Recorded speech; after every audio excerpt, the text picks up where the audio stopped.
अऊज़ु बिल्लाहि मिनश्शैतानिर्रजीम बिस्मिल्लाहिर्रहमानिर्रहीम। Islamic info channel देखने और सुनने वालों को अस्सलाम वालेकुम। मौजूद सामीन, आज का हमारा उन्वान है तहारत व पाकीज़गी। तहारत व पाकीज़गी के मायने और मफ़हूम क्या हैं? सबसे पहले मायने और मफ़हूम को समझा जाता है। तहारत के मायने हैं पाक होना और पाकीज़गी के मायने सफाई सुथराई की हैं। तहारत और पाकीज़गी से मुराद ना सिर्फ जिस्म, लिबास और माहौल को साफ़ सुथरा रखना है, बल्कि अल्लाह ताला की नाफरमानी से बचते हुए ज़हन और रूह को भी पाक साफ़ रखना इंतहाई ज़रूरी है। मौजूद सामीन, तहारत और पाकीज़गी के मायने से हमें इस बात का इल्म वाज़ेह होता है कि हमें ना सिर्फ अपने जिस्म, लिबास और माहौल को साफ़ रखना चाहिए, बल्कि अपने ज़हन और अपनी रूह को भी पाक साफ़ रखना चाहिए। तहारत व पाकीज़गी को हम कुरान मजीद की रोशनी में बयान करते हैं, जिसमें सूरह तौबा की आयत नंबर 108 में अल्लाह ताला इरशाद फरमाते हैं, और अल्लाह पाक साफ़ रहने वालों को ही पसंद करता है।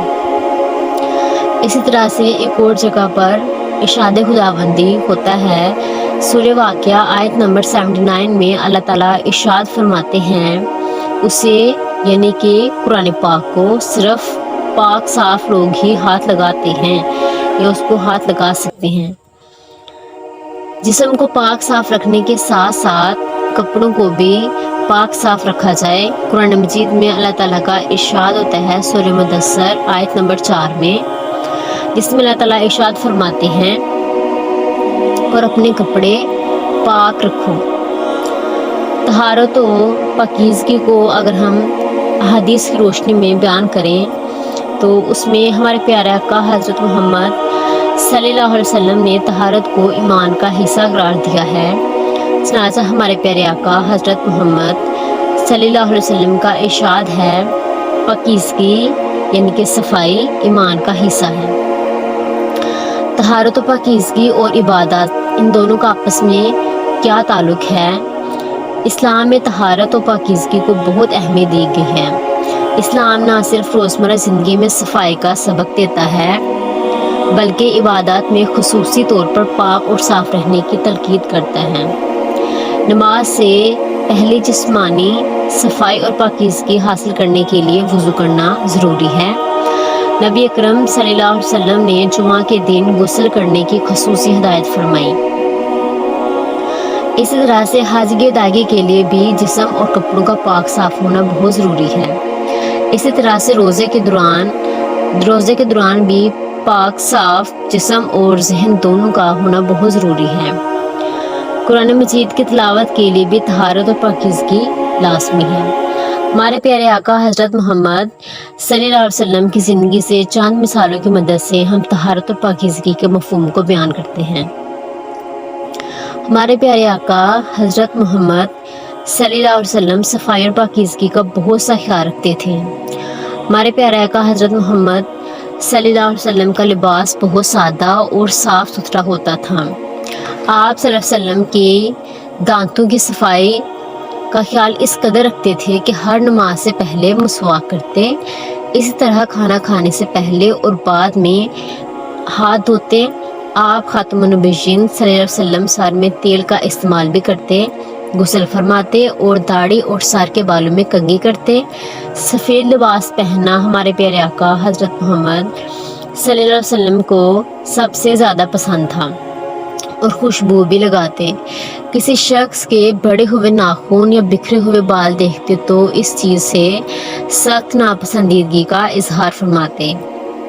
एक मर्तबा हमारे प्यारे आका हज़रत मोहम्मद सल्लल्लाहु अलैहि वसल्लम ने एक शख्स को मैले कुचैले कपड़े पहने हुए देखा, तो फिर हमारे प्यारे आका हज़रत मोहम्मद सल्लल्लाहु अलैहि वसल्लम ने इरशाद फरमाया, तुमसे इतना भी नहीं होता कि तुम अपने कपड़े धो लिया करो। एक दफ़ा एक शख्स मैले कुचैले कपड़े पहने हुए आप खातमुन नबिय्यीन सल्लल्लाहु अलैहि वसल्लम की खिदमत में हाजिर हुआ। आप सल्लल्लाहु अलैहि वसल्लम ने उसकी हालत के बारे में पूछा तो उसने बताया कि उसके पास अल्लाह ताला का दिया हुआ बहुत कुछ है। तो फिर हमारे प्यारे आका हज़रत मोहम्मद صلی اللہ علیہ وآلہ وسلم نے اس شخص کو اللہ تعالیٰ کا شکر ادا کرنے کی ہدایت کی، یعنی اللہ تعالیٰ کی دی ہوئی نعمتوں کو استعمال کرنے کی ہدایت کی۔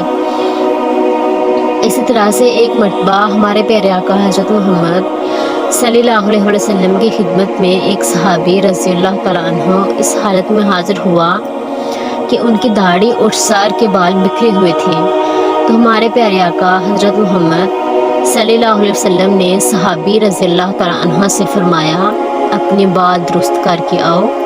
جب صحابی بال درست کر کے آئے تو آپ ختم النبیین صلی اللہ علیہ وسلم نے خوشی کا اظہار فرمایا۔ آپ ختم النبیین صلی اللہ علیہ وسلم نے فرمایا کیا تمہاری یہ حالت پہلی حالت سے بہتر نہیں؟ اسی طرح سے گھر، گلی، محلے، شہر کو صاف ستھرا رکھنا بھی ہم سب کی ذمہ داری ہے۔ ایسا کرنے سے ہمیں صاف ستھرا ماحول ملے گا اور کئی بیماریوں سے محفوظ ہو جائیں گے۔ آپ خاتم النبیین صلی اللہ علیہ وسلم گھر اور مسجد کی صفائی کا بھی بہت خیال رکھتے تھے۔ مسجد کی دیواروں پر تھوک کے داغ دھبے دیکھتے تو ناراضگی کا اظہار فرماتے اور خود ہی داغ دھبوں کو چھری سے کھرونچ کر صاف کر دیتے تھے۔ مسجد میں کوئی خوشبو جلاتا تو آپ خاتم النبیین صلی اللہ علیہ وسلم خوشی کا اظہار فرماتے تھے۔ ہمارے پیارے آقا حضرت محمد صلی اللہ علیہ وسلم نے مسلمانوں کو نصیحت فرمائی کہ مسجد میں لہسن اور پیاز کھا کر نہ آیا کرو، ان سے بو پھیلتی ہے جو نمازیوں کے لیے پریشانی کا باعث بنتی ہے۔ ہمارے پیارے آقا حضرت محمد صلی اللہ علیہ وسلم راستوں کو صاف رکھنے کی بھی تاکید فرماتے تھے۔ ہمارے پیارے آقا حضرت محمد صلی اللہ علیہ وسلم راستے میں رکاوٹ ڈالنے والی کوئی بھی چیز مثلاً کہ کوئی جھاڑی یا پتھر وغیرہ پڑا ہوا خود دیکھتے تو اس کو اٹھا کر خود وہاں سے ہٹا دیتے تھے۔ جو شخص راستے میں یا درختوں کے نیچے گندگی پھیلاتا تو آپ خاتم النبیین صلی اللہ علیہ وسلم اس سے بہت زیادہ ناراض ہوتے اور اسے سمجھاتے کہ گندگی پھیلانے والوں سے اللہ تعالیٰ سخت ناراض ہوتا ہے۔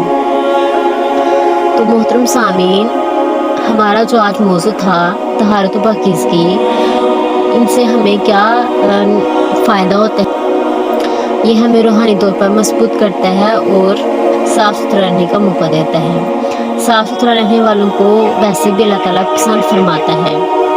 اگر ہم صاف ستھرے رہتے ہیں تو ہماری عبادت قبول ہوتی ہے۔